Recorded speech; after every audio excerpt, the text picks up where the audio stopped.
Saludos, muy buenas noches, bienvenidos señoras y señores. No saben qué alegría nos da poder decirles esto, poder de nuevo reunirles en torno a la televisión con esos debates que probablemente fueron santo y seña de esta casa durante mucho tiempo y que nos da mucha alegría poder volver a emitir.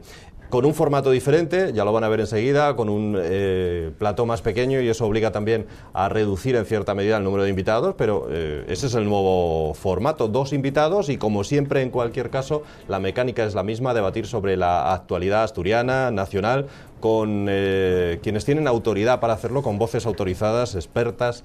Ya saben que probablemente los invitados es, siempre lo decimos, uno de los principales activos de esta casa. Así que es un placer que estén con nosotros hoy quienes les vamos a nombrar ya desde ahora mismo piquetes informativos, podríamos decir. Nada violentos, ni mucho menos. A pesar de que quienes nos acompañan en esta mesa de debate de hoy son, desde luego, 2 personajes ideológicamente, políticamente, probablemente antagónicos, ¿no? Nada tiene que ver el uno con el otro, pero yo me alegro mucho de que los 2 estén dispuestos a debatir sobre lo que sea necesario. Con tu permiso diríamos, Víctor, querido, que además es una alegría la nuestra, yo creo, ¿verdad, querido amigo Faustino? De volver otra vez a estar con vosotros. Decíamos ayer, ¿no? Como decíamos ayer, exactamente. Y hombre, pues piquetes informativos, sí, pero no, ciertamente. Y en cuanto a antagónicos, no, yo diría que complementarios, porque la verdad nunca está toda en el mismo frasco, ¿verdad? O sea que hay que combinar, todos tenemos alguna parte de razón, y por lo tanto yo creo que es bueno que haya ese contraste de pareceres. Y siempre lo he dicho, los medios de información son el último bastión de la democracia. Como falle eso, falle la libertad de información, se acabó todo. Eso está claro. Pues también sobre eso habría mucho que hablar, porque no atraviesan los medios de comunicación precisamente como el resto de las instituciones democráticas por el mejor momento, ¿eh? Hablamos lo que tú nos dejes, ¿eh? José María Casillas, por tanto, sí. Bienvenido a Bueno. a esta tertulia, a este debate público. Muchas Faustino gracias. Zapico, que es el portavoz de Unidad Nacionalista Asturiana, de UNA. ¿Qué tal, Faustino? Bienvenido de nuevo. Muy buenas tardes. Un placer tenerle aquí de nuevo, incluso desde hace unos días, hace 15 o 20 días, con noticias nuevas. Yo no sé si de una vez por todas podremos asistir al nacimiento de un partido asturianista fuerte, con capacidad, no disgregado con muchos partidos como ahora mismo, y con capacidad de verdad de decidir en un gobierno como el gobierno asturiano, ¿no? Que parece que se han empezado a dar algunos pasos y hay movimientos en ese sentido, ¿no? Hombre, digamos que pasos de unidad llevamos dándolos mucho tiempo, y la propia Unidad Nacionalista Asturiana es el resultado de un proceso de unidad entre 2 fuerzas políticas, ¿no? Sí, es verdad que el 8 de septiembre fue un primer paso. En todo caso, el 8 de septiembre en sí mismo ya era un acto de, bueno, pues que no solo estaba Unidad Nacionalista Asturiana y Bloque por Asturias, sino más fuerzas sindicales y sociales. Y era un acto de protesta, una forma de decir, bueno, que el día del 8 de septiembre no es únicamente un día de celebración de la identidad asturiana, que también, sino que tiene que ser un día de reflexión sobre las Asturias que tenemos y las Asturias que queremos.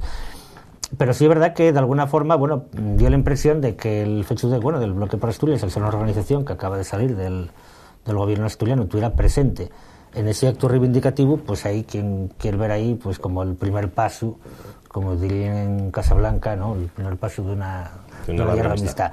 Bueno, nuestra voluntad es de ir avanzando a la construcción de un espacio, lo que llamamos el espacio político asturiano, un espacio que tiene que ser alternativo a todas las organizaciones políticas que vienen dominando el mapa político asturiano en los últimos 30 años y que nosotros entendemos que ya están agotadas y que demostraron que no sirven para resolver los problemas de los asturianos. Esa era nuestra intención, avanzar en esa dirección. Después el tiempo dirá si lo hacemos bien o si nos sale mal, ¿no? Galicia lo tiene, partidos fuertes, claro. El País Vasco lo tiene, Cataluña lo tiene. Bueno, hemos visto que últimamente incluso partidos que son capaces de decidir y de sacar adelante los presupuestos de toda una nación. Está claro. Yo no sé por qué eso no cuaja en Asturias. No tenemos una identidad... Yo creo que habéis dado un paso inteligente, que es liberaros de otros condicionamientos. Yo creo, me parece que vais por un camino en ese sentido correcto. Es decir, que al estar encajados, comprometidos un poco con el gobierno y tal, pues tiene uno ciertas servidumbres de las cuales se tiene que liberar, y por eso que tú nos comentabas, Oti Record, de que, en fin, estáis en una vía de de más libertad de maniobra, yo creo que eso os vendría bien. Bueno, y claro que nosotros nunca vemos en el Sí, gobierno... era bloque por Asturias, pero bueno. El bloque por Asturias, el que sale el gobierno, Unidad Nacionalista Asturiana, digamos... un poco más condicionados, ¿no? No, estaría condicionado, digamos, el bloque por Asturias, que será quien tenga que... Ya. Nuestra línea siempre fue de una posición muy clara y muy evidente a... Bueno, no hay que a este gobierno en concreto, ya las políticas que se vienen haciendo en Asturias en los últimos 30 años. Ya. Evidentemente, bueno, pues claro, todo lo que implica reforzar ese polo, y evidentemente, claro, nosotros sabemos que para llegar algún día a ser mayoría tiene que ser en base a gente que hasta ahora estaba apoyando el mapa político existente. Por lo tanto, bueno, pues aquí, oye, conversos nos de Dios si son en abundancia y sirven para cambiar las cosas. O sea, nosotros, bueno, por mí que haya atasco en el camino de Damasco para lo más posible. Repito, la nuestra voluntad, evidentemente, es propiciar un cambio político en Asturias. Todas las personas que estén dispuestas a propiciar ese cambio, pues bienvenidos sean. Bueno, es interesante, desde luego, lo que está surgiendo, yo creo, por lo menos en esta ocasión, puede serlo con apoyos importantes, como decías, no solo Bloque por Asturias, está Valledor también por ahí, Francisco Javier García Valledor, sumándose a esa iniciativa también. Bueno, hay nombres, hay... Hombre, salen nombres, estas maneras, ¿sabes cómo son estas cosas? Cuando hay una operación aparentemente en marcha, pues de repente, claro, salen 40.000 fábulas. En todo caso, bueno, yo sobre los nombres concretos de personas, bueno, creo que hay que ser respetuoso porque esas personas de momento siguen militando, están militando y no sería de muy mal gusto dedicarse a hacer aquí fabulaciones. Nosotros decimos que la nuestra voluntad es avanzar con todo aquel que esté dispuesto a avanzar con nosotros. Luego ya, quien sea, si es Pepín o es Pepón, pues eso ya se verá, ¿no? Bueno, señores, estamos, lo decíamos antes, al borde de recibir ya muchas empresas a los llamados piquetes informativos. Estamos al borde de la, si no me equivoco, quinta huelga general que se vive en este país, la primera que se le hace a Zapatero. Bueno, ¿qué opináis de este acontecimiento, de este 29S? Bueno, yo ya te lo comentaba antes un poquitín a los dos, te recuerdo, es que yo creo que esto no se puede llamar huelga. Es decir, en el sentido, vamos a descalificar el nombre para empezar. Por una razón muy sencilla. Por mí, que se va a tener eso, que no lo va a tener. Es que no es una huelga. Una huelga requiere libertad de maniobra en las personas que pueden trabajar o no trabajar de acuerdo con su criterio. Y punto. Es decir, esto es una coacción. Esto es una coacción y ya estamos cansados de ver estos estilos. Se va a repetir, probablemente acentuado, lo que ya estamos acostumbrados a ver. Es decir, por eso se van a emplear los piquetes informativos. Yo pregunto, ¿es que hay alguien en este país que no esté informado ya de que mañana hay huelga? ¿Cuál es la función entonces de los piquetes informativos? Pues la coacción, serán piquetes coactivos, si no, no se explica otra cosa. Ese es mi humilde criterio, ¿verdad? Y entonces, claro, pues en fin, si la huelga no es huelga y no hay libertad para trabajar, pues yo hasta dudo de que esto sea una democracia así de duro y así de gordo. Es que, claro, estamos pasando... Es como el tema de la acumulación de cargos entre los políticos, diputado de no sé qué, de Asturias, senador en Cortes, concejal en el ayuntamiento y tal, y además consejero de... Y miembros de consejo de administración, que eso es mucho más interesante. Bueno, es que mire usted, vamos a ver, lo primero que se hizo en el 77 fue decir una persona a un puesto y no se puede estar en el comité electoral y ser elegible. Esto son dos cosas elementales que no estaban en ninguna constitución, pero es que son de sentido común. Y entonces, claro, o utilizamos las palabras correctas. Yo creo que esto es fundamental, que nos entendamos todos con un lenguaje que sea completamente claro. Mañana no hay huelga, según mi criterio. No hay huelga. Luego no puede ganar la huelga porque no la hay. Hay una coacción, pero no es una huelga.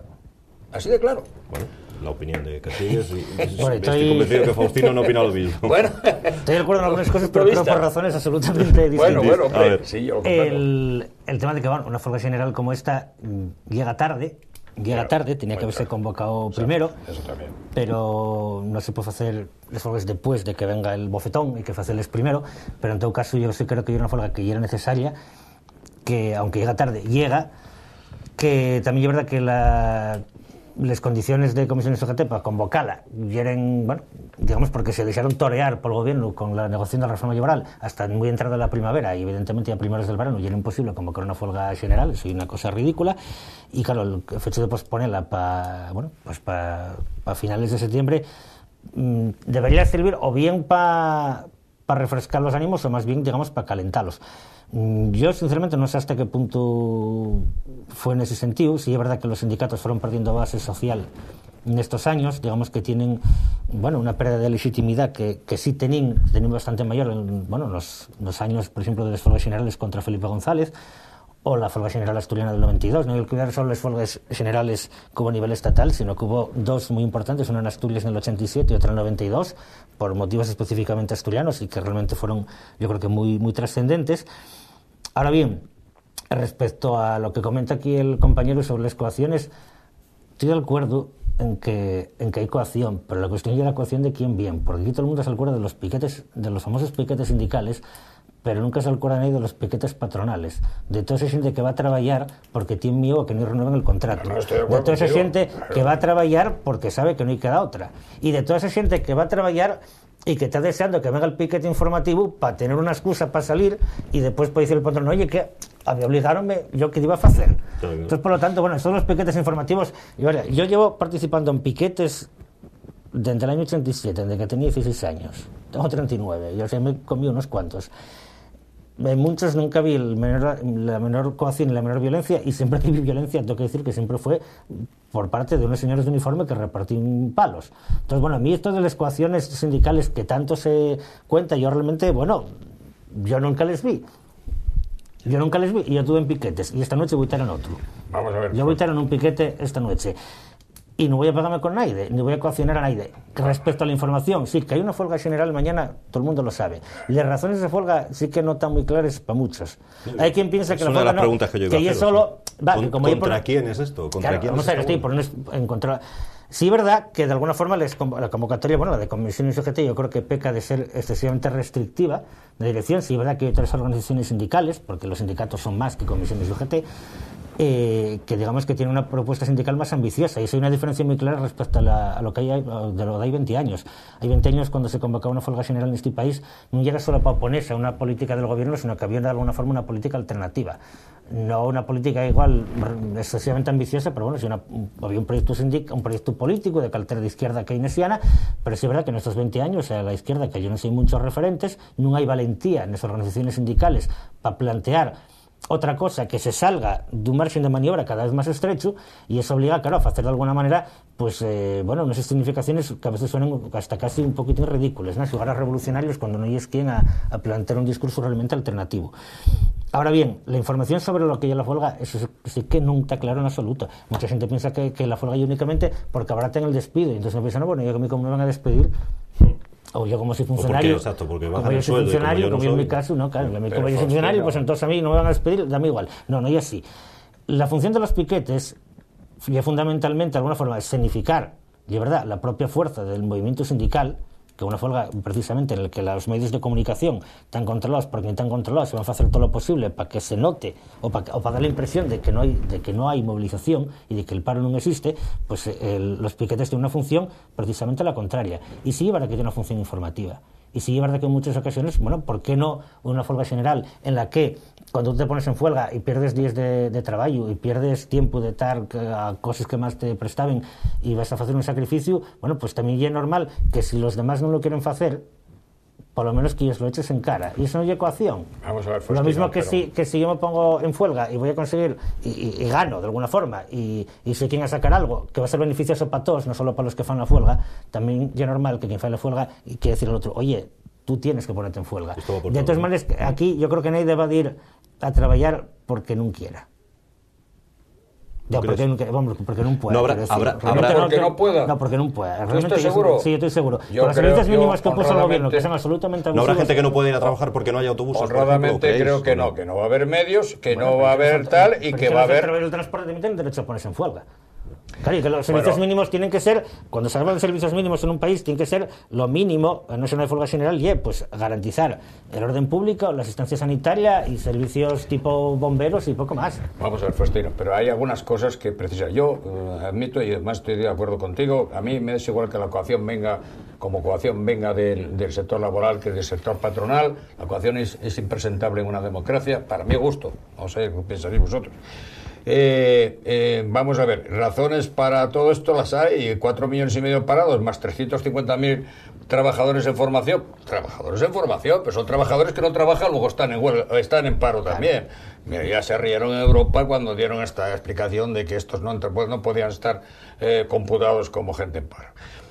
Y hombre, vamos a ver, hay cosas también que a la gente le sienta muy mal. Por ejemplo, que en las circunstancias de huelga, las personas que van a trabajar, pero que no pueden trabajar todo el día, no quieren o no pueden, posiblemente en muchos casos, si van, hombre, creo que hay una voluntad clara de que quieren trabajar.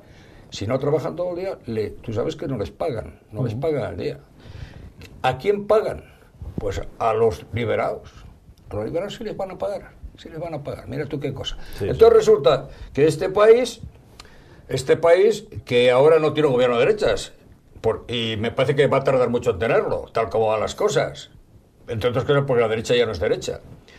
Pues... y la izquierda es izquierda. No sé, bueno, y la izquierda depende de cómo se mire. Yo cuando me enteré de estas vacaciones maravillosas del señor Tosso, con un sueldo de 170.000 euros, una suite en un crucero, transatlántico de lujo en Noruega, yo digo, bueno, pues entonces, no sé, me están entrando tentaciones de ser de izquierda también. Pasa que no me va, ¿no? Sinceramente, bueno, hay otros criterios.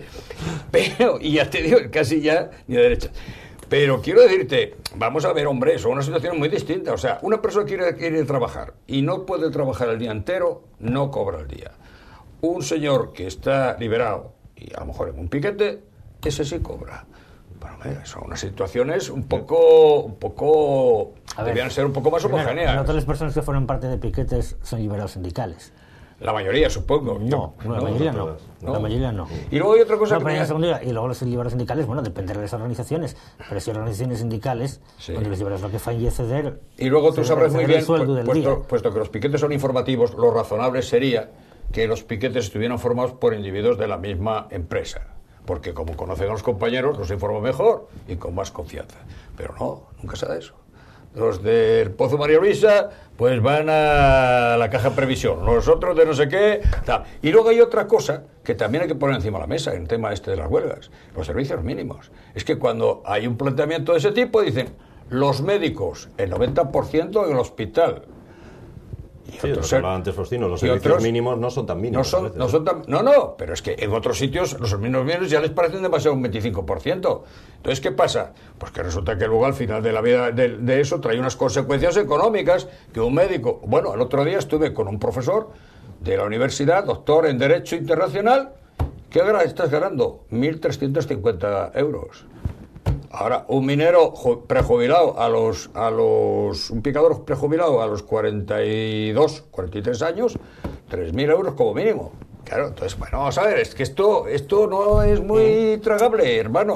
Te lo digo con el corazón en la mano. Pero que los mineros estén prejubilados cobrando 3.000 euros, los que los cobren, porque no todos los mineros prejubilados cobren eso, ellos no tienen la culpa de que un doctor en Derecho cobre en la universidad que está precarizando el empleo, cobre 1.350 euros. Yo no sé. Claro, hombre, si son todos inocentes, pero... No, todos inocentes no, pero vamos, cada uno tiene la culpa de lo que tiene la culpa. Ahora resulta que va a resultar que los prejubilados tienen la culpa de la precariedad laboral, pero tienen la culpa de la precarización del empleo en la universidad. No, hombre, no. Mira, yo lo que te quiero decir es que las distintas capacidades de presión que tienen unos medios laborales y otros que son muy distintas, y eso se nota al establecer los mínimos.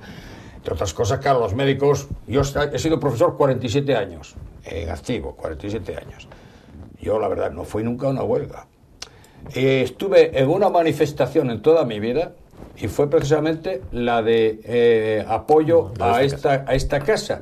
Ahí coincidí con el pobre Luis Riera, en paz descanse, alcalde de Oviedo, y me dijo lo mismo. Dice, la primera manifestación a la que yo asistí fue a favor precisamente de Teleasturias. Una manifestación además muy sosegada, muy pacífica, ahí en la Plaza de la Escandalera, con unos manifiestos muy sensatos y muy equilibrados. Y bueno, esta gente aquí está. gracias a Dios. Bueno, ¿alguien sabe cuántos liberados hay en Asturias, ahora que se menciona este asunto? Y otro tema más, el famoso vídeo de UGT, porque decía Faustino, ¿contra quién es la huelga? Es que no sabemos muy bien ni el objetivo, contra quién es verdad. ¿Cuántos liberados hay en Asturias y en España? En Madrid creo que hay unos 5.000, dicen, ¿no? En Madrid dicen que unos 5.000. Y Esperanza Aguirre quiere que haya muchos menos, además. Yo realmente no conozco las cifras. He oído hablar de 50.000, de 250.000. Vamos a ver. A ver, eso es una barbaridad, pues no, o sea, realmente hablemos de 50.000, eso puede ser a lo mejor o no. 50.000. Ya realmente no lo sé. No lo sé. De todas maneras, también hay que decir otra cosa, que siempre pasamos a los sindicatos y los liberados sindicales. Bueno, vuelvo a decir, hay otras organizaciones sindicales que no tienen liberados. La corriente sindical de izquierdas no tiene liberados. No hi ha el mi sindicato, por cierto, yo tengo otro, tienes Suatea, que sí tenemos liberados. Bueno. Y tenemos liberados, en todo caso, como resto de la representación sindical. Son funcionarios de carrera, de alguna forma, que en vez de estar agarrando la tiza, pues están trabajando en el sindicato. Pero a veces, perdona, y que a veces hay un discurso sobre el tema de los liberados sindicales que a mí resulta un poco escandaloso, porque bueno, vale, que sí es verdad que hay liberados sindicales caradures, todos lo sabemos, y que hay funcionarios caradures, todos lo sabemos, y que las empresas privadas siempre hay vagos y caraduras, también lo sabemos. Y normalmente el que ya liberado sindical caradura, yo porque también era caradura cuando estaba trabajando en activo, claro, en la fábrica, por lo tanto, cargarles tintes de esa manera, bueno, supongo que resulta muy fácil, pero claro, ¿y cuántos liberados políticos tenemos de gente que está en la política porque no sabe hacer otra cosa? Además, y que por eso tienen que agarrarse al puesto, porque si pierden las elecciones o no los nominen para diputados y por eso tienen que aplaudir con las leyes lo que ellos toquen. Luego hablamos de eso. Sí. Y no saben porque no lo hicieron a vida. Luego hablamos de eso, sí. Faustino, no al puesto, sino a los varios puestos. Eso, efectivamente, como bien decís tú. Claro, un poco por aquí, otro poco por allá, ya llego a fin de mes y tengo la pensión máxima. Eso lo diseccionamos cuando quieras. Vamos, es que eso es un poco escandaloso. Sí, señor. En todo caso, el tema de los liberados sindicales, vamos a ver, yo estoy partidario de otro modelo sindical. La inflación, digamos, de liberados sindicales y un proceso fundamentalmente de 20 años para acá, como resultado de la conversión de las grandes centrales sindicales, más que en sindicatos, en agencias de gestión de recursos, en agencias que se dedican a hacer cursos, en agencias que se dedican a tener agencias de seguros o agencias de viaje o cooperativas de vivienda. Y yo estoy en contra de ese modelo sindical. Básicamente porque eso implica un nivel de financiación que no puede salir solo de la cuota de los afiliados. Y cuando un sindicato se financia fundamentalmente por fondos que no son los propios, de alguna forma pierde la su naturaleza como sindicato, porque los sindicatos tienen que ser organizaciones de clase, y si no están financiados por la propia clase social que lo sustenta, pues de alguna forma pasan a ser correos de transmisión. Y eso llévanos precisamente al debate sobre esta forma. ¿Contra quién va? Claro, vamos a ver, va contra un modelo económico determinado, pero en todo caso orientándose contra el detonante concreto, son unas medidas que aplica el gobierno del Estado, que el gobierno español, de una política racista que está aplicando también el gobierno asturiano, no hay que olvidarlo, que aquí unos, como son socios minoritarios, apunten mucho para Zapatero, pero después lo que está haciendo aquí Areces, eso no lo mencionen porque ellos también están metidos. Claro, bien. ¿Qué pasa? El famoso vídeo de UGT resulta que carga los tintes contra los empresarios. Contra los empresarios, ¿no? Claro, vamos a ver, esta reforma y indecente, entre otras cosas, porque permite una mayor explotación de la mano de obra por parte de los empresarios. Vale, pero coño, y que quien está aprobando esa reforma y el gobierno. Y el partido que lo sustenta. Claro, eso es durísimo. Claro, lo que pasa es que como no presta enfrentarse al hermano mayor o el que corre transmisión política, pues claro, ahí hay que hacer de alguna forma unas cuantas piruetas para que no se note. Vuelvo a decir, otras organizaciones sindicales tienen un discurso, yo creo que mucho mayor orientado. La huelga allí contra un modelo que está aplicándolo en España ahora el PSOE, pero que en otros países de Europa está aplicándolo el Partido Conservador.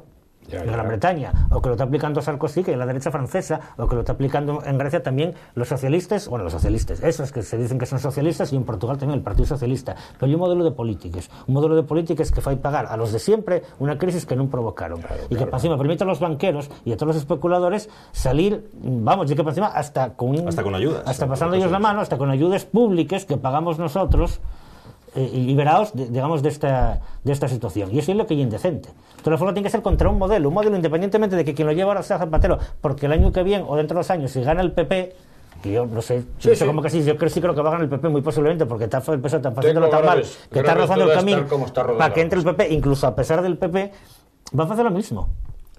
Van a hacer lo mismo. Llevamos esta razón y cada día se están pareciendo más, esa es la realidad. Mira, la expansión, abundando en lo que tú decías, dice que las fortunas pueden evitar el castigo, las grandes fortunas pueden evitar el castigo fiscal, claro. Si estamos más de acuerdo de lo que estamos tú en un país en el que los ricos no pagan impuestos. Estamos en un país en el que los ricos no pagan impuestos. Y todas estas historias. Mira, y estoy de acuerdo contigo en que el modelo de sindical me parece que está ya obsoleto completamente. Es decir, yo encuentro mucho más razonable que los sindicatos hoy día se especializasen, hiciesen unas cajas de resistencia al antiguo estilo y contratasen personal especializado. Oye, ¿qué tenemos? ¿Un problema laboral de tipo legal? Pues vamos a contratar a un fenómeno en derecho administrativo, de lo que sea, o laboral, para resolver este tema y listo. ¿Y un problema de seguridad? Pues, ¿qué es? ¿Sanitario? Vamos a hacer un médico especialista y ya está. Pero claro, no, que haya un montón de gente ahí, en fin, un poco, si me permites la expresión que no es muy correcta, tomando la sopa boba durante un tiempo en fin, da muy mala imagen, yo creo. Y por zanjar el tema, un pronóstico para la huelga, pronóstico real, porque ya sabemos que el baile de cifras luego es depende quién dé la cifra, o ha sido elevadísimo o no. Pero un pronóstico, ¿creéis que realmente los españoles van a apoyar esta huelga? José Pero María. Vamos a ver, es como volvemos a lo mismo, querido Faustino. ¿Qué significa apoyar? Apoyar significa voluntariedad, en primer lugar. Yo creo que muchos no van a trabajar por coacción. Se van a sentir coaccionados y van a decir, bueno, ¿yo qué voy a hacer? Es que te lo digo porque, vamos, hay cosas... Si yo voy mañana a trabajar, ¿qué ocurre? La mayor parte ya han dicho que no van a ir, que me pueden parar, que me pueden apedrear el coche, que voy a lo mejor a entrar y a mitad de la mañana me van a evacuar un piquete tal.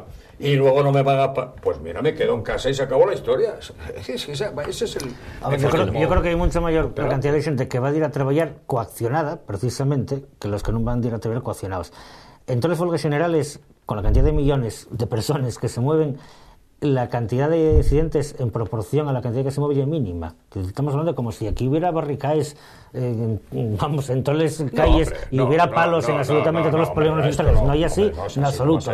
Y es mínimo. Y los desperfectos a coches, como quien dice, similares, son siempre mínimos. El pronóstico para mañana, sinceramente, no lo sé, no tengo ni idea. Yo creo, evidentemente, que no va a ser tan masiva como pudieron ser, por ejemplo, en el momento la del 88, del 14, la primera que convocaron comisiones y UGT conjuntamente, o como la de Asturiana del 92, que también pararon, digamos, hasta les formigues. Evidentemente yo no creo que vaya a ser tan masiva, aunque no me atrevería a decir en qué medida. Entre otras cosas, bueno, por la propia erosión de la base sindical. Y sobre todo y fundamentalmente porque creo que quien más tiene que perder con esta reforma laboral, que ya los trabajadores precarios, posiblemente van a ser los que menos se pongan en huelga. O bien por desinformación, que hay mucha, o bien por miedo, no al piquete patronal, no al piquete sindical, o bien por simple ignorancia, o por simplemente pensar o valorar más el no perder un día de trabajo que lo que pueden perder cuando los echen y os abraten el despido. Con permiso de Faustino, nuestro moderador, hay otra pregunta que yo creo que es importante. ¿Qué costo va a tener esto? Hay unas estimaciones, yo he oído alguna, muy variables, las cosas como son. Hablaban de 3.000 millones de euros, de 10.000 y de 20.000 millones de euros. Vamos a quedarnos en 6.000 o 7.000. En un momento de crisis como este, no es cosa de pensar este paso que se está dando. Hombre, en un momento de crisis como este, y es más razonable, por ejemplo, no tener tropes en misiones militares en el exterior. Estoy de acuerdo, estoy totalmente de acuerdo contigo. O los perros que gasta la Casa Real. Entonces ahora resulta que una huelga general que se fue por motivos, yo creo que más que justificados, ahora resulta que, claro, cuesta muchos perros y eso es muy malo en tiempo de crisis. No, coime, y que en tiempo de crisis hay mucho más por donde recortar que precisamente por esta huelga. Nadie va a la huelga por gusto. Nadie va para que descuenten un día de trabajo porque hay presta. También es verdad. Yo preferiría tener el instituto mañana. De los gastos estoy totalmente. Resulta mucho más cómodo. Totalmente de acuerdo contigo. Andar de piquete, de manifestación y de no sé cuánto más. Estoy de acuerdo contigo que la elección de los criterios de corte es importantísima y no es muy afortunada por lo que estamos viendo hasta ahora. Probablemente habrá sectores, se podrá dividir la huelga por sectores donde habrá más éxito. El de la enseñanza probablemente sea uno de ellos, en los que más éxito pueda haber. Pues yo, mira, la enseñanza, que donde trabajo yo no sé, realmente mira, no sé la qué... enseñanza, yo te voy a dar una referencia que me llega por cercanía familiar. Han dicho, bueno, no vamos a tener transporte. si ustedes quieren llevar los chicos, los niños, es un colegio de básica, pues llévenlos. Habrá un profesor de guardia para atender a estos chicos. Pero no vamos a tener actividades. Entonces los padres dicen, bueno, pues mira... Claro, el problema es que no todos los padres pueden no hacer todos eso. pueden hacerlo. Porque, esa es la segunda no parte puede de quedar, si ellos van a trabajar, no puede quedar con el niño en casa, ¿no? Ese es el otro problema. Y otro de los problemas es que estamos en un momento en el que hay muchos trabajadores mileuristas. Es probablemente desproporcionado, ¿no? Lo que a uno le descuentan por no ir a trabajar un día de huelga, ¿no? Y muchos probablemente se lo van a pensar por eso, porque es una buena cantidad, ¿no? Otra forma, en realidad, de controlar al movimiento obrero en los últimos años fue precisamente que somos el país más endeudado de Europa. De deuda privada, de deuda de hipoteca. Entonces, claro, como estamos tan metidos en la fola consumista, que no es solo que pagamos la casa a plazos, normal, hay de tiempo para soltar estos para comprar la casa, pagamos también el coche a plazos, que bueno, también ya es normal, pero pagamos también hasta la batidora y hasta lo que compramos para la teletienda a plazos, y hasta las vacaciones les pagamos a plazos. Entonces, claro, y es normal que en esas condiciones, con sueldos que están muy medidos, muy ajustados, pues efectivamente, claro, perder un día de huelga puede resultar muy complicado. Pero vuelvo a decir, mucho y peor perder la indemnización o buena parte de la indemnización que van a dar a muchos de esos trabajadores, posiblemente muchos mañana no hagan la huelga y después cuando los echen se den cuenta que la indemnización que ellos tocaba menguó rápidamente porque se aplicó una reforma laboral que se podía haber parado en ese momento. Coincido plenamente, por ejemplo, contigo, muchas cosas, como habéis visto hasta ahora, y una de ellas es que la reforma laboral es muy desafortunada, por no decir catastrófica. Vamos. No va a servir probablemente para nada, es lo peor, además, que es un sacrificio. El gobierno está admitiendo que va a subir el paro. Y dices, bueno, luego, claro, aquí hay una cosa fundamental que es una... Por acabar, José María, sí, para acabar. En general, en el tema sindical, en el tema político, de la derecha, de la izquierda, una crisis terrorífica de credibilidad. Aquí se cambiaban media docena de cabezas. ¿Qué hace el señor Ferraga al frente de la COE? ¿Qué hacen el señor Tosso al frente de Comisiones Obreras? ¿Qué hace Rajoy, dónde está, y el presidente del PSOE, dónde está? Pues están haciendo el ridículo. Pues de eso hablamos a la vuelta de la publicidad, porque queremos además abordar otros asuntos que ocupan la actualidad asturiana. No nos olvidamos, por ejemplo, del tema de la minería, ni tampoco de ese deshojar la margarita, cascos sí, cascos no, depende quién lo diga, depende quién lo desee así. De eso hay que hablar enseguida. Vamos a una pausa publicitaria y a la vuelta hablamos de todo ello. Hasta luego.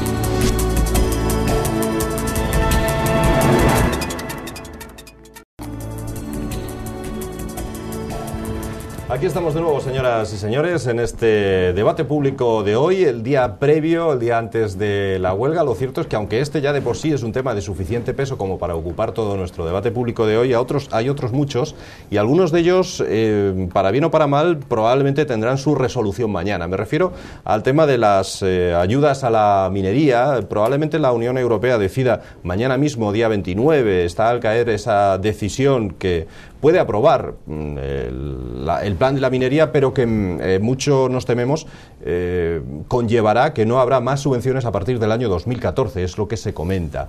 Lo que abocaría, nos decían hoy muchos, a las cuencas mineras a la debacle, a una catástrofe absoluta, ¿no? No hay otro medio de supervivencia en muchas de ellas. Bueno, hablamos de este asunto de la minería y dejamos lo de cascos para el final, que yo sé que además José María, en las dos cosas tiene mucho que decir. Adelante, José María. El tema de la minería, yo vamos a pronosticar, es que nada más no hacía falta ser adivino, era una cosa que con tener los ojos abiertos se veía. Estando en el Senado, y además, precisamente, entre otras cosas, una comisión de seguridad minera, que vimos cosas terroríficas. Bien, pues hace unos 22 años, para ponernos un poco en claro, que esto no se aguantaba. No se aguantaba. La minería del carbón asturiana, lo siento mucho decir, yo soy asturiano de muchas generaciones, y me duele mucho decir, y además geólogo, papá Sinri, es decir, que es una cosa que no hablo de oídas. Entonces, pues estaba sentenciada. ¿Por qué? Porque no era competitiva. Es decir, que todos sabemos ahora ya lo sabe todo el mundo, en aquel momento lo sabía menos gente, y lo ignoraban, pretendían ser ignorantes los personas muy responsables. El tema que se importaba carbón de Sudáfrica o de Australia a 6.500 pesetas puesto en el Musel, se tenía una mina de montaña en cualquier sitio donde se sacaba el carbón o pizarra o lo que fuese, y luego había un tráfico siniestro, se mezclaba esto en los parques de mineral del Musel y tal, Y entonces sí, la empresa tenía que tener un amigo en la administración que garantizase que lo iba a comprar una térmica, como carbón producido en España.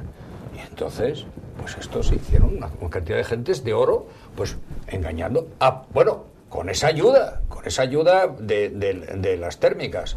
Pero esa ayuda la pagamos todos. ¿No? Esa ayuda la pagamos todos. ¿Para qué? Pues para que aquello siga, Bueno, así es empresario cualquiera. Es decir, sí, claro, si tú vives nada más que de la subvención, como está pasando ahora en la minería de carbón, y dicen, no, es que no vamos a pagar a los mineros porque no recibimos las ayudas. Mire, usted como empresario paga, para empezar, y después ya hablaremos de las ayudas. Claro. Cumpla con sus trabajadores, eso es fundamental. Y si no, pues cree usted un ERE, como hacen otras muchas empresas, y se acabó la historia. Es decir, una crisis de estas y se acabó la historia. Tenga usted el decoro de ser responsable de lo que está haciendo. Así de claro. Entonces, ¿qué pasa? Bueno, pues si veis hoy expansión. En fin, yo estoy muy al tanto del tema minero y el petróleo, en general el tema energético me parece clave. Y tengo que decir de paso que este gobierno el tema del energético lo lleva catastróficamente. Ahora todo el mundo se da cuenta de que las renovables se desmadraron también en las ayudas. Ahora hay una crisis brutal con las renovables, porque era interesante ensayar las técnicas de las renovables, pero no meterse a fondo con eso, con unas ayudas. ¿Cuál es la política energética? Pues la energética es muy clara. ¿Cuál es el kilovatio más barato? ¿El nuclear? Pues el nuclear. Hemos terminado la fiesta. No, pero el nuclear no. Nucleares no, gracias, ¿no? Entonces ahora resulta que, claro, hay que... En fin, vamos a ver si nos centramos. ¿Aquí qué dice esto respecto al carbón? Pues dice nada más y nada menos que el libro de la energía en España, del 2009, estoy refiriéndome a expansión de hoy, del día 28 de septiembre, dice que las distintas ayudas, por distintas razones, y además las pormenoriza, que se hacen hoy día en la minería española, suponen en una inversión de, agarraros, 157.000 euros por cada minero. Que, ojo, atención, naturalmente no ingresa el minero. Ya, alguien se lo come por el camino, está claro. Es decir, las ayudas van a las empresas, tal cual, y luego al final a lo mejor el minero ni cobra. Es lo que estamos viendo ahora. Estamos viendo ahora. Es decir, alguien se come. Y desde luego yo lo que tengo muy claro, que además, por química también está eso muy claro, el dinero no se evapora, no tiene tensión de vapor suficiente para evaporarse. De modo que, por lo tanto, pues alguien se queda con él. Así de claro, ¿no? Y entonces, claro, ¿qué pasa aquí? Pues que el carbón se muere, y no se ha muerto antes porque resulta que los alemanes tienen el mismo problema que nosotros. Y entonces a nivel europeo se ha hecho ahí un bloque de intereses empresariales y no nos vamos a hacer daño, como decía aquel al médico dentista, ¿verdad, doctor? Que nos vamos a... Y lo cogía por parte de plata. Bien, pues así está la cosa, Yo asistí hace 22 años a la supresión, prácticamente al cierre de la minería, integralmente, de la minería de carbón en Bélgica. Y fueron varios senadores de Izquierda Unida y del Partido Comunista y de todos los partidos. Estuvimos allí juntos, en fin, fue una experiencia muy agradable, vimos todo aquello, muy agradable como convivencia, muy interesante, además pues como conocimiento humano y conocimiento conjunto de los problemas. Ellos cerraron la minería en 6 meses, negociaron con la Unión Europea. ¿Qué ayudas nos dan ustedes para cerrar? Pues esta, tal, la mano de oro, la prejubilación a personas que no eran de 42 años, eran de 50 y tantos. Es otra cosa que no entiendo, que se pueda prejubilar a un señor a los 42, 43 años y le mande para casa. Oiga, cambie usted de actividad, usted no, que evidentemente no es lo mismo. Yo sé lo que es estar abajo, yo no soy picador, pero he estado en muchas minas, en muchas de muy distintos materiales. Y es verdad que la minería es muy dura. He estado en minas de montaña de León, en la zona del Bierzo y tal, y de Palencia, y es durísimo estar en un frente de trabajo en una mina de montaña. Pero oiga, ese señor liberó en el momento de los 40 años, lo pasa usted a guardabosques o no sé qué, lo convierte y se acabó la historia, lo recicla. Faustina. Claro, vamos a ver, el problema del carbón, de verdad que... Bueno, el problema es que ya tiene 50 años. Por lo menos. Yo hablo de 22, 25. Bueno, yo vengo del 19, pero bueno, en todo caso, la crisis más gorda ya que en el 50 y pico, cuando los empresarios privados de Asturias, la mayoría de alguna forma deserten, cuando se creó un OSA, efectivamente, cuando se nacionaliza, para dar por una situación autárquica que había. ¿Qué pasa? Que esto ya se sabía que venía. Claro. Cuando llegan las movilizaciones del 91-93 y donde se feito esto al cuerdo por las presibilaciones, toda esta historia y esa maná de millones que iba a hacer que las cuencas mineras iban a ser una especie de paraíso terrenal, ¿eso dónde quedó? ¿Esos perros dónde quedaron? ¿O en qué se fundieron? Sí, como en campus como el de Mieres, que no me san aire, por poner un caso. En muchas o en cosas, convertir el caudal en una autopista de agua. Y en paseos recreativos. Y en paseos, yo no sé cuánto más. Sí. Gestión empresarial, ningún. Actividad económica, productiva y sostenible en el tiempo, absolutamente ninguna. Que los que gestionaron eso, y cuando me refiero a los que gestionaron eso, estoy hablando tanto del Estado, que en ese momento el gobierno central, que lo controlaba de aquella el PSOE y después el PP. El gobierno asturiano, que lo controlaba de aquella el PSOE y después el PP. Sí, señor. Los correlatos sindicales de PSOE Izquierda Unida, que también gestionaron eso.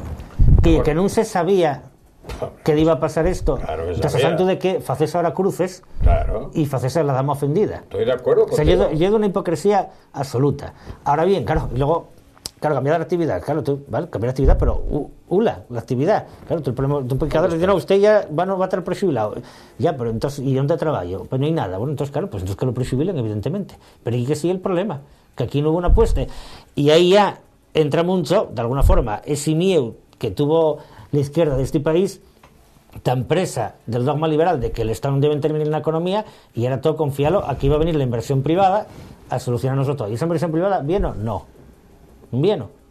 Claro, mismamente, donde estaba el campus de Mieres, estaba el Pozo Barreo. El Pozo Barreo, pues no me acuerdo cuánto sabía de aquello, pues como 500 o 600 personas. Claro, el campus de Mieres, ¿cuántos empleos generó en Mieres y para Mieres? El Museo de la Minería, que todavía, en comparación con el campus de Barreo, oye, vamos, está muy bien. Ya. ¿Cuántos empleos generó en comparación con los que había en ese mismo pozo? Va años. Ya verás. ¿Cuántas empresas vinieron? Vale, entonces no vienen cuántas empresas se montaron con esos fondos mineros que se gastaron, se malgastaron para dar subvenciones a los amigos, que todo el mundo sabía que se venían a poner la subvención, cuando acababa la subvención cerraban, está pasando con Venturo, pasó también con Autotest, pasó con 1000 empresas. Es una absoluta comedia. Ahora, ¿qué pasa? En Lyon está pasando lo que pasó aquí va 20 años o va a 30. Claro. Bueno, el mismo drama. Bien, pero entonces lo que hay que tener es la valentía de hacer una solución política. Claro. Yo no soy partidario de que cierren absolutamente todos los mines. Todo es en el sentido, bueno, ya es razonable que hay una reserva estratégica de carbón. Otra cosa es el volumen que tiene que tener esa reserva. Pero lo que es absolutamente inadmisible, y es que, claro, decían los mineros, no, y que como no hay salida, pues usted vaya a la calle. No, claro, porque vayas a la calle, porque no va a otro sitio. Con 4,5 millones de parados, un minero que va a hacer, tío, agárrame aquí al cacho carbón lo que haga falta. No, pero yo la actitud de los trabajadores la comprendo perfectamente bien. Ahora, que hubo una falta de previsión absoluta por parte de los gobiernos regionales y nacionales y por parte de los empresarios, una cara impresionante, porque claro, así se empresaria en cualquier país. Es decir, si una empresa mía va mal, aquí le sacan las cuentas del carbón, pero la sacan tal. Y resulta que, claro, se llega a esa conclusión, y es que bueno, pues si la empresa va para abajo, pues porque la ayuda falla por falta de la ayuda del Estado, por la ayuda europea. Pero, oiga, mire usted, es que hay que competir internacionalmente. Claro, es que los precios son así.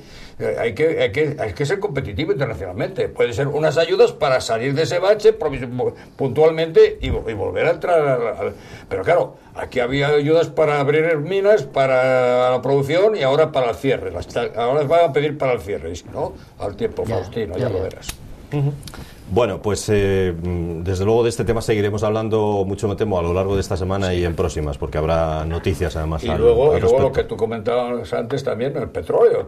Ahí está, bueno, es verdad. Es verdad que se está buscando, como sabéis, se están revisando todo el tema de la búsqueda de petróleo en España. Ya el pozo de Ayoluengo resulta ya muy interesante. Hay una empresa inglesa trabajando en esto. Ya sabéis que hay también 13 o 14 concesiones aquí en la costa cantábrica entre Villaviciosa y Llanes. Hay una muy interesante que esta sí que era antiguamente conocida y que no se tocó porque el gobierno no dio autorización para tocarla, y ya me dirán por qué. Me gustaría que me lo explicase. El Repsol, el señor Brufau, que es un fenómeno en temas de petróleo, encontró petróleo en Guinea, petróleo en Brasil, que tienen en la provincia de Los Altos y tal. Bueno, pues este hombre ha dicho, pero ¿por qué no nos dejan esto sondear ahí en la costa de Fuerteventura y Lanzarote si aparecen espontáneamente ahí unas burbujas de hidratos de metano, que eso es un indicio de gas interesantísimo? pues no tenían la autorización, y eso está hasta marcado, las concesiones pedidas, solicitadas, pero no autorizadas. Entonces, bueno, pues nos pasará como con Guinea. Después de que nos marchamos de Guinea aparece el petróleo. Mira qué casualidad, entonces, cosas. Curioso. Pero los de Villaviciosa no marcharán para ningún sitio, digo yo. Que no. Entonces, a ver, igual se declara independiente también, como Ferrada respecto a León. Tendrán que emigrar como tantos asturianos que tienen que emigrar a Madrid para... Ya emigraron los provinos. Mira, mi suegro, que era un santo varón, estuvo en Santo Domingo ahí, dando al parche desde los 15, 16 años. Bueno, empezamos con este último tema ya de hoy con José María Casillas, porque él fue diputado y senador del Partido Popular, no por otra cosa. ¿Y qué le parece a usted lo de Cascos? ¿O qué te parece lo de Cascos? ¿Qué te parece a ti, José María, lo de Cascos y, bueno, pues mira, y la guerra fratricida que se libra el PP? Me parece todo una auténtica locura. ¿Para qué te voy a decir una cosa por otra? Es decir... Como imagen, por lo menos, es un poco lamentable, ¿no? Todo esto. Estas cosas, estos son como los problemas de familia, hay que arreglarlos en casa, no se puede, ¿eh? Y esto va a traer, está poniendo el terreno más que llano al candidato socialista. ¿Quién va a ganar las elecciones? Pues, hombre, no lo sé, pero tal como se están llevando las cosas, pues es muy difícil que les vuelva a ganar el PP. Claro, esto es una locura completa. Y luego hay personas, además, muy significadas, no las voy a nombrar, pero en fin, están en la boca de todo el mundo, que han dicho que Cascos es una maravilla hoy y a la semana siguiente han dicho que de ninguna manera. Bueno, yo no sé. ¿Y eso cómo se explica? Pues eso me gustaría que me lo explicase alguien. Desde luego es claro. Y luego hay otra cosa evidente. Vamos a ser ya más prácticos a la situación actual.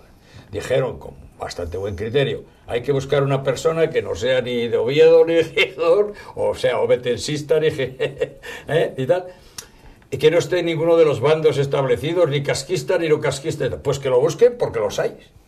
Yo, por ejemplo, ¿quieres que os diga uno? Pues Pipo Bances, por ejemplo. Presidente de la así de claro, es un hombre de lo más neutral y de lo más equilibrado que hay en este mundo, y ahora mismo me parece que tiene en el Partido Popular encomendado la presidencia del Comité de Libertades y... De garantías y libertades, ¿no? De garantías y libertades, que en el fondo luego resulta que es el comité de disciplina, fíjate todo. El que sanciona a los militantes discos. Eso es, pero sin embargo es un hombre muy prudente, muy sensato, muy equilibrado, y que desde luego ni es de Gijón, ni de Oviedo, ni de tal, ni de cual. Bueno, pues que por ese camino, por ese lío. Cuando Cascos tuvo el follón aquel con su amigo del alma, Sergio Marqués, y entonces me acuerdo que el entonces gobernador, que se llamaba Fernando, no me acuerdo ahora, Fernández algo. Fernández Noval. Fernando Noval, que era muy amigo mío y tal, me dijo, oye, ¿tú cómo ves esto? Es que, claro, con este lío que tenemos ahora y estamos a 3 o 4 meses de las elecciones, digo, pues hay que buscar una persona absolutamente neutra en este conflicto y que tenga ya, claro, una credibilidad personal importante por su otra trayectoria en otro mundo. Y le sugerí la figura de Fernández Campo, de Sabino Fernández Campo. Dije, bueno, es un señor mayor, pero bueno, es un hombre que está en política y tal. O otra persona similar, es decir, una persona ajena a la obra, como dicen en la construcción.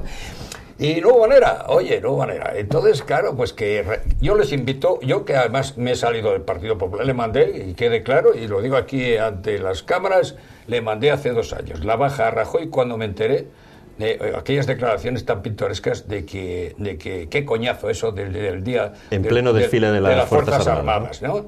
Tenía silla reservada y el desfile, el homenaje a la bandera y a los muertos en campaña duró 1 hora y cuarto.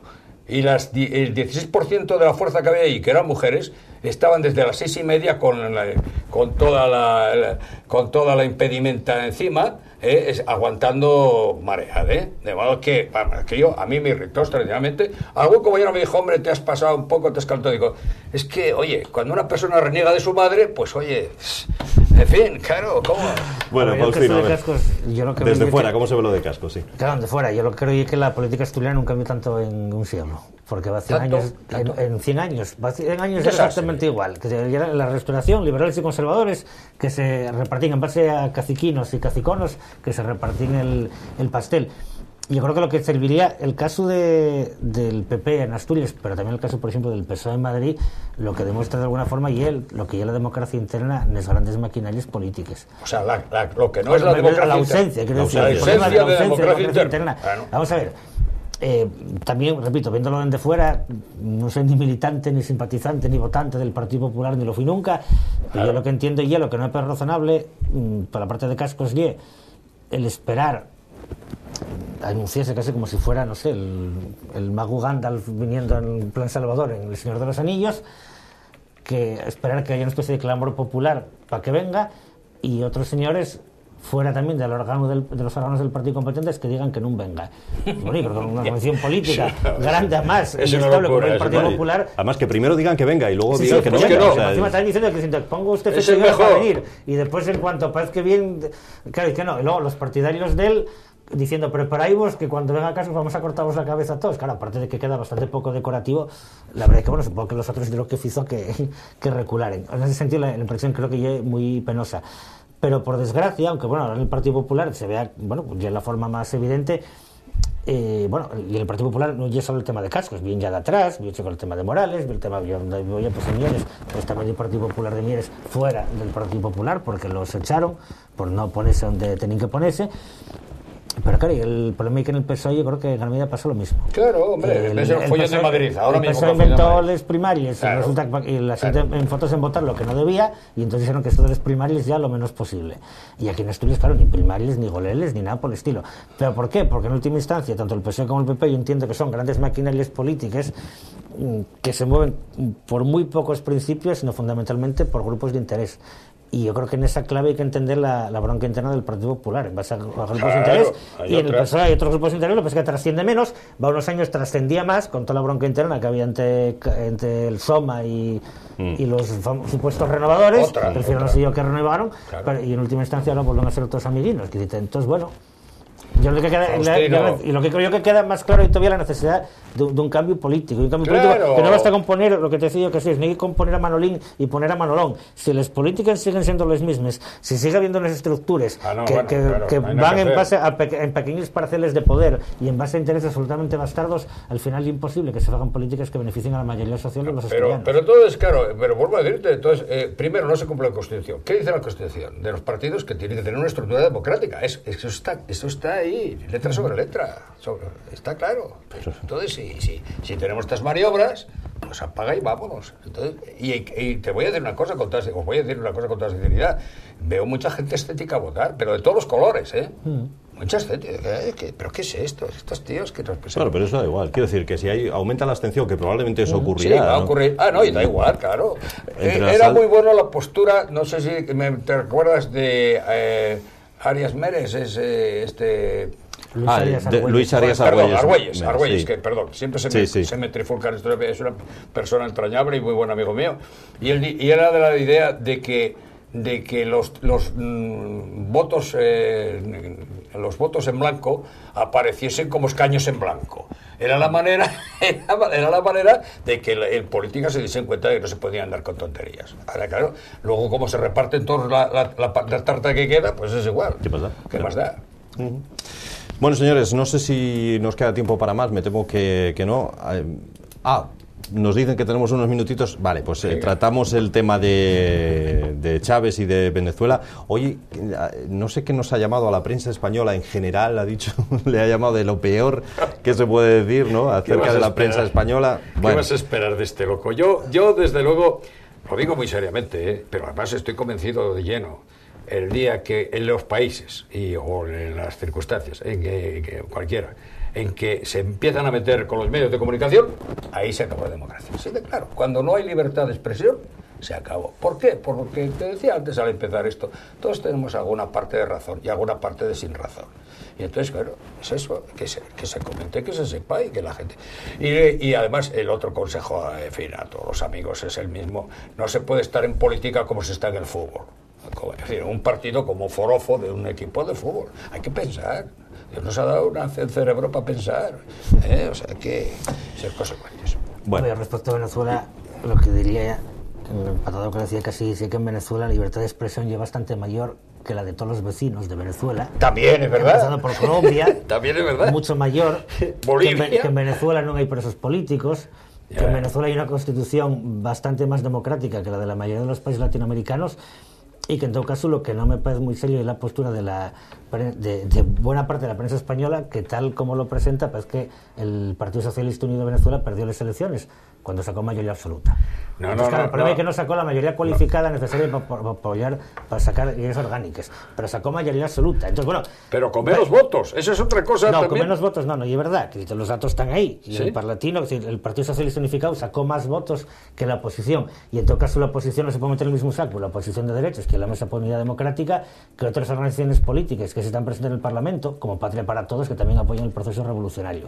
Aquí lo que hubo una ceremonia de la confusión bastante grande, y es verdad que es muy fácil meterse con Chávez, porque él ponlo muy fácil, es verdad fácil, que muy poca chancla, hay que reconocerlo. Pero que en todo caso, bueno, yo vuelvo a decir, si Chávez ganó 11 elecciones seguidas, y por algo.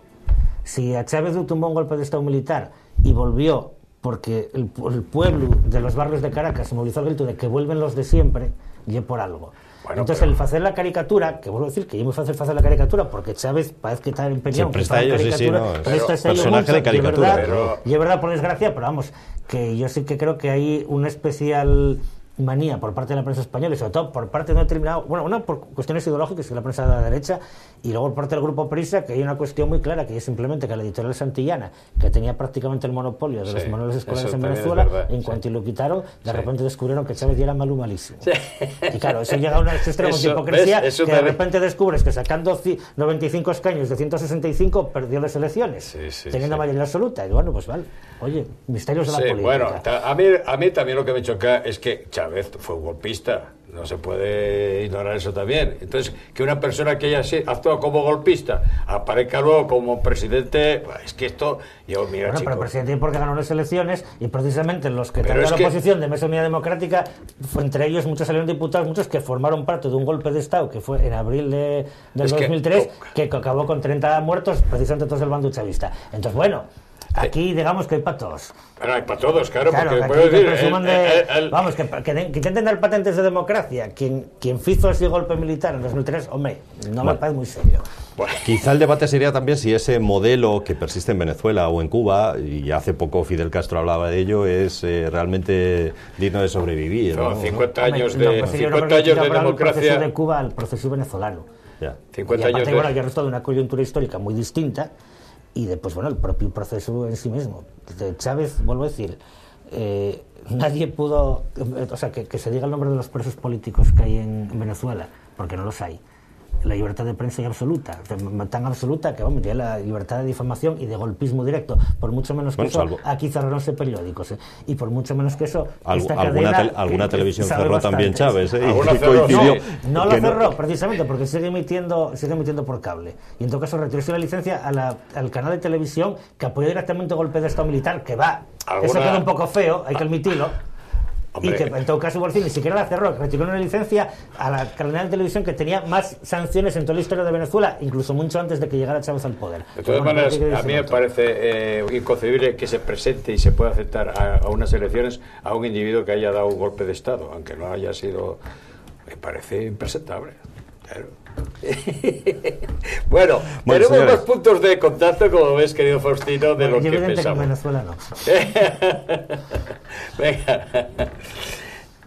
Bueno, pues así nos tenemos que marchar en este día. Nos despedimos porque se nos acaba el tiempo, básicamente. Nuestro deseo es estar con ustedes también mañana, no porque secundemos o no la huelga, independientemente de eso, sino porque creemos que se debe hacer una excepción. Por cierto, que es un tema que podríamos haber planteado en esta mesa. Se debe hacer una excepción con los medios de comunicación que creo deben informar en un día como es el día de la huelga. Es mi no creo que se meta opinión. Mucho con los medios, supongo. No creo que se meta mucho con los medios. Nosotros, desde luego, estaremos a intentar aquí, insisto, no porque secundemos o no la huelga, pero sino porque al margen de eso creemos que tenemos un deber informativo y precisamente contar a los espectadores cómo está yendo ese día de huelga. Así que intentaremos estar aquí con un nuevo debate mañana. Sí, ya sabes, además, que Bono ha dicho, por ejemplo, le preguntaron si iban a tener huelga en el Congreso y dijo que aquello no era una empresa. que tenía que trabajar. La Constitución prohíbe expresamente a los diputados. Es correcto. Bueno. Señores, pues ha sido un placer volver con este debate público. Mañana volvemos, lo mantendremos, por cierto, tanto los martes como los miércoles, desde ahora en esta nueva programación. Gracias y hasta mañana. Bueno.